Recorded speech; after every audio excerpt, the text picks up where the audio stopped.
السلام علیکم سامعین و ناظرین، والدین کو اللہ تبارک و تعالی نے قرآن پاک میں اتنا مقام دیا، نبی کے بعد اور کسی کو بھی ایسا رتبہ نہیں دیا۔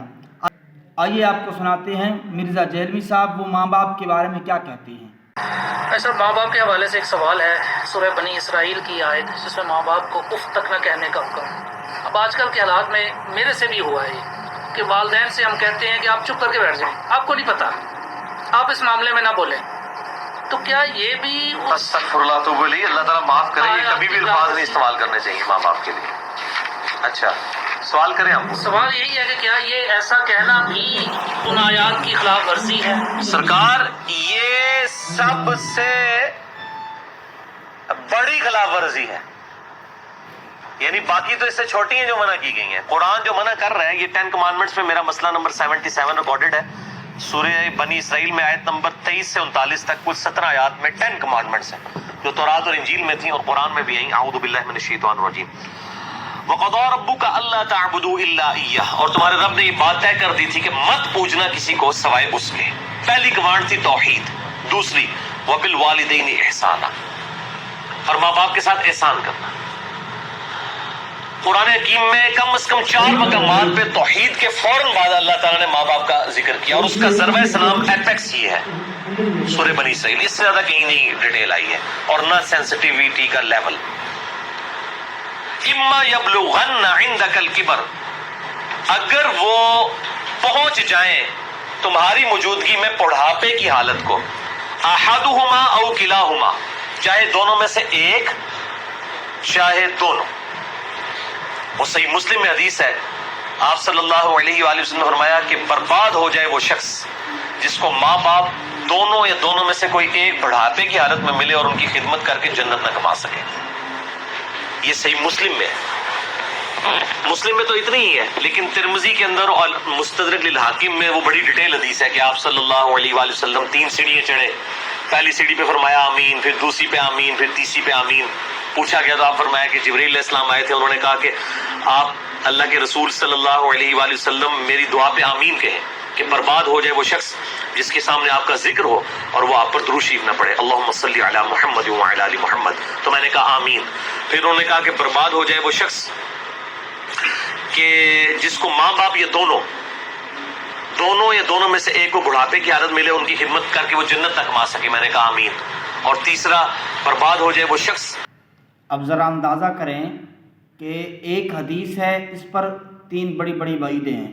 والدین کا نافرمان بھی ہلاک ہو جائے، نبی علیہ الصلاۃ والسلام کا نام سنے اور آقا پہ درود نہ بھیجے وہ بھی ہلاک ہو جائے، رمضان کے مہینے کو پائے اور روزے نہ رکھے وہ بھی ہلاک ہو جائے۔ آپ میں سے ہر بندہ یہ سوچے کیا ان 3 چیزوں میں سے ایک چیز بھی اگر آپ کے اندر ہے تو پھر آگے ہلاکت آپ کے لیے، پھر ظاہر بات ہے حدیث آپ نے سماعت فرما لی۔ جس کو رمضان کا مہینہ ملے اور وہ اپنی مغفرت نہ کروا سکے، آپ نے فرمایا آمین۔ مختلف طریق میں یہ ترتیب ڈیفرنٹ ہے، بہرحال یہ تینوں باتیں۔ اور مسلم شریف میں اتنے الفاظ ہیں، وہ صحیح مسلم میں ہے کہ برباد ہو جائے وہ شخص جس کو ماں باپ دونوں یا دونوں میں سے ایک بڑھاپے میں ملے اور وہ ان کی خدمت کر کے بخشش نہ کر سکے۔ یہ تو ایک ہے، یہ سائملٹینیس کنٹراسٹ دوسری طرف یہ ہے کہ اگر وہ پہنچ ہی جائیں تمہیں تمہارے سامنے دونوں یا دونوں میں سے ایک بڑھاپے کی حالت میں، فلا تقل لہما اف، ان کو اف تک بھی مت کہنا۔ اف کی ٹرانسلیشن پنجابی میں ہو سکتی ہے،